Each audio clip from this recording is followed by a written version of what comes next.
Shalom. First and foremost, I want to start off by giving all praise, honor, and glory to Yahweh, Ba'ashem, Yahushua, Ba'ashem, Kakadash. Double honors to the apostles, elders, great most never well.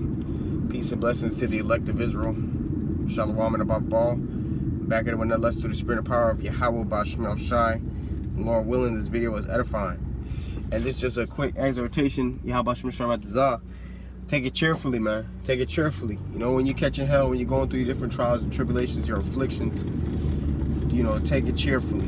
Okay? Because at the end of the day, Yahweh Shai really punishes us less than what our iniquities deserve. Let's get the precept.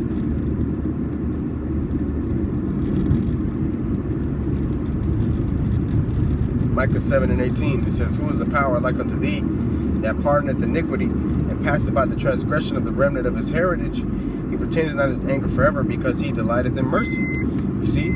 So the Lord, he delights in mercy. So he doesn't retain his anger forever, man. The Lord is a merciful power. You know, of course he will judge you if you're going off, but he's a merciful power, man. Okay, and he punishes us.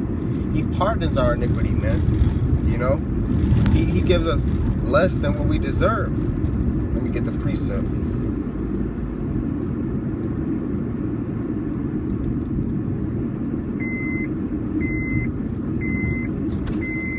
This is Job 11:6. "And that he would shew thee the secrets of wisdom, that they are double to that which is. Know therefore that the Most High exacted of thee less than thine iniquity deserveth," man. So the Lord, he exacts upon us less than what we truly deserve, man, according to judgment, man. You know? So ultimately, man, you know, when Yahweh Shai chastises you, you go through the fire, take it cheerfully, man. Okay? And I know in the moment when you're going through it, it's harder. It's easier said than done. But at the end of the day, you have to trust in Yahweh Shai and know that the Lord is only chastising you ultimately because he loves you, man. Okay? And we're getting chastised so we don't get judged with the rest of the world. We don't get condemned with the rest of the world, man. So you rather catch a little bit of hell on this side, so to speak. I'm not saying that brothers don't catch hell and it doesn't feel like a little bit. But I'm saying the scriptures call it a light affliction. So you rather catch, you know, your light affliction, catch your hell that you have to go through, whatever it may be. You might go through car troubles, women troubles. You know what I'm saying? You might have certain people persecuting you. You know, you might go through bodily ailments, mental troubles, you know. But at the end of the day, you know, your resources might lack. You know, but at the end of the day, man, you gotta just trust in Yahweh Shai, man. This is Ecclesiastes 2:1. It says, "My son, if thou come to prepare, it's like it. My son, if thou come to serve the Lord, prepare thy soul for temptation." All right, so you gotta count the cost in this truth, man. When you come to serve the Lord, you gotta prepare yourself for temptation. You have to meditate upon, you know, what's gonna come to you when you come to serve Yahweh Shai. All right, and a part of that is trials and tribulations. You're gonna be tempted. You're gonna be tried. You're gonna be tested, man. But the main thing is to understand who you serve. Verse 2, "Set thy heart aright and constantly endure, and make not haste in time of trouble." So you're supposed to constantly have your mind right, man. Have your mind fixed upon Yahweh Shai, man. You know? And constantly endure. No matter what you go through, you constantly enduring in Yahweh Shai's spirit. It says, "Cleave unto him," meaning to have faith. Okay? Cleaving means to have faith.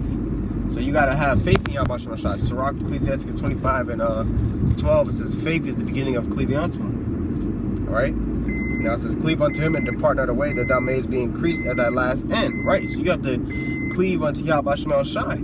Alright? And continue to hope upon Yahweh Shai and do what the Lord requires of us, that you may be increased at your last end, which our latter end will be salvation. You know? Verse 4, it says, "Whatsoever is brought upon thee, take cheerfully, and be patient with our change to a low estate. For gold is tried in the fire, and acceptable men in the furnace of adversity." You see, so whatsoever is brought upon us, man, we're supposed to take cheerfully, man. Okay? Gold is tried in the fire, and acceptable men in the furnace of adversity. So ultimately, man, you know, you gotta understand, when you go through the fire, that's Yahweh Shai trying you, man. Okay? So, you know, like it says, verse 4, "Be patient with our change to a low estate." You know, like the disciples, man.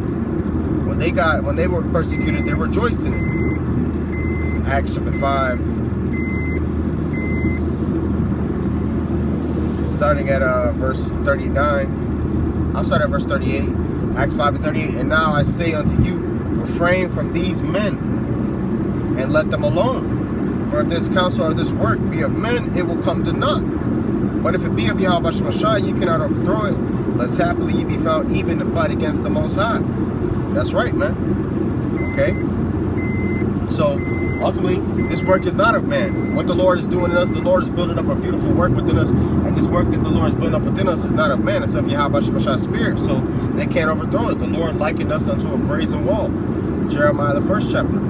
You know? So, this work we're going to constantly endure if we're of the Lord's elect. If we're of the Lord's elect, we can't be plucked from Yahweh Shai's hand, man. Verse 40. And to him they agreed, and when they had called the apostles and beaten them, they commanded that they should not speak in the name of Yahweh Shai, and let them go. You see, so they beat the apostles, man. They put their hands on the apostles.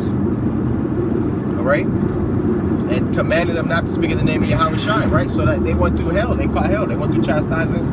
You know, they went through affliction. It says, and they departed from the presence of the council, rejoicing that they were counted worthy to suffer shame for his name, right? So you're supposed to count it worthy. You know, you're supposed to rejoice that the Lord seen you fit to suffer for his name's sake, to go through the fire, you know, for Yahweh Shemashah's sake, man. Rejoice in that, man.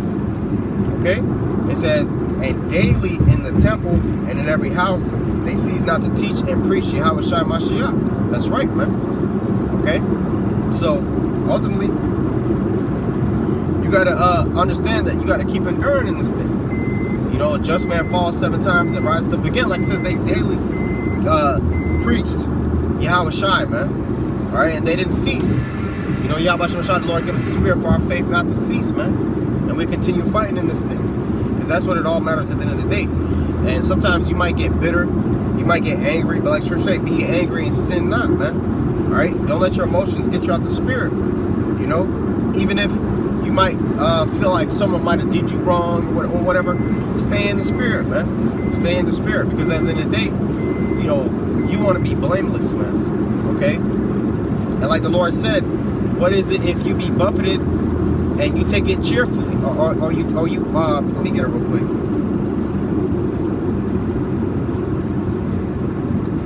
This is 1 Peter chapter 2, starting at verse 19. It says, for this is thankworthy if a man for conscience toward the Most High endure grief, suffering wrongfully.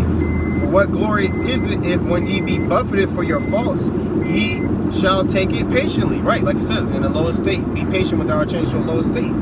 It says, but if when ye do well and suffer for it, ye take it patiently, this is acceptable with the Most High. That's right, man. That's it. Okay? It says, for even hereunto were you called, because Mashiach also suffered for us, leaving us an example that you should follow in his steps.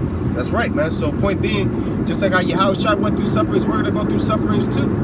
And you got to have that spirit to know to take it cheerfully. And in the moment, it doesn't feel good. You know, in the moment, you be like, man, damn, you know, this happened to me, that happened to me, so on and so forth. But you got to understand that you're being made partakers of Yahweh Shai's sufferings, man. Don't think it's all strange when you get tried through that fire, man. 1 Peter 2 and 12, it says, beloved, think it not strange. Notice how it said beloved. The beloved is talking about the elect, man, the house of David. Beloved, think it not strange concerning the fiery trial, which is to try you as though some strange thing happened unto you, man. Right? So when you go through that fire, hey, don't think that, oh man, what's going on? Why is this happening to me? You know, being in that woe is me spirit. The scriptures say in Sirach 2, when you come to serve the Lord, prepare thy soul for temptation, man. You're going to go through the trials and tribulations. You're going to get tempted, man. Prepare your soul for it. All right? It says, but rejoice. Okay? Rejoice, man. Inasmuch as ye are partakers of Mashiach's sufferings, that when his glory shall be revealed, ye may be glad also with exceeding joy. That's right, man. That's right. So, point being what? That we're supposed to rejoice in Yahweh Shemashah's sufferings, man. Alright? Because we're being made partakers with Yahweh Shai's sufferings. Like the scriptures say, they rejoice that they are counted worthy to suffer shame for his name, man. You know? So don't worry, man. Don't worry. You know, you might go through it. You might feel anguish at times. You might be hurt, downtrodden, and it doesn't necessarily feel good. But hey, take it cheerfully, man. This is 2 Maccabees 7, starting at verse 10. And after him was the third made a mocking stock, and what he was required, he put out his tongue, and that right soon, holding forth his hands manfully. Right. So when you catching hell, you're really supposed to take it manfully. Scriptures say, put off now the weak nature, man. All right, let me get that precept real quick.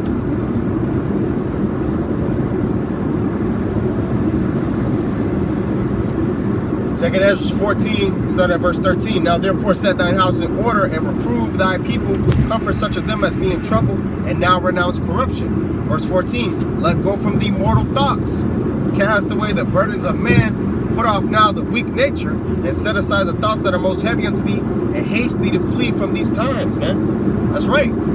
But the point being what?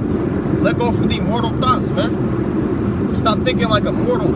Think like a God. And ultimately a God knows judgment between good and evil. You have to think in the judgments of Yahweh Shemel Shai. Put away that flesh. Set your affections on things above. Let go from the mortal thoughts, you know? And put off now the weak nature, man. Because this flesh is weak. We got to walk in the spirit. Scriptures say, wisdom strengtheneth a man's hands more than 10, strengtheneth a man more than 10 mighty men in the city. All right? This wisdom right here is better than weapons of war, man. The Yahweh Shemel Shai is making us valiant through this wisdom. But if you want to receive this wisdom, you're going to have to go through the sufferings. You're going to have to drink of that cup. You know?